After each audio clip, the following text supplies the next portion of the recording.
Erector Spinae stretch. So the Erector Spinae, stretching them in flexion, so you're stretching the extensors.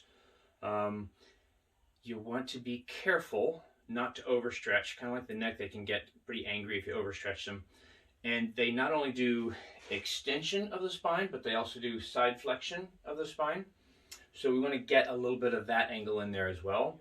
Also going into it, we're going to keep the back nice and flat until we have the hamstrings at a reasonable stretch.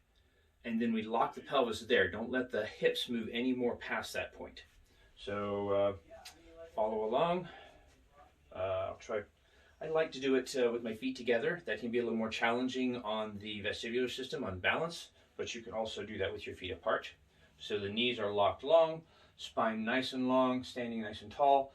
Keep your back nice and flat as you fold forward at the hips until the hamstrings say, whoa, that's my stretch. You leave the pelvis where it is right there. I'm going to put my hands on the back of my calves or my knees, somewhere on the back of the leg to pull. And I'm going to try to arch my spine, taking my nose toward my knees.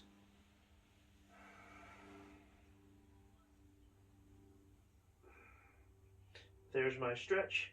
Going to hang out there for about 30 seconds with that.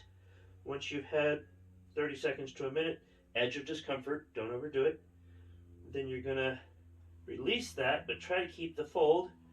Reach over to the ankle on one side and flex the spine towards that side. So you're already in a bit of a stretch and flexion. Now I'm actually lengthening my right side and stretching the right side a little more specifically. Hold that for 30 seconds or so. Come back, and I'm not holding for 30 seconds for the sake of the video, but time it. Left hand on the right ankle, and again, staying in that flexion, I'm going to flex to the right, side flex, to open up the left side a little more specifically, and then hang out there for about 30 seconds or so. Come back to center, bend your knees, come up nice and slow.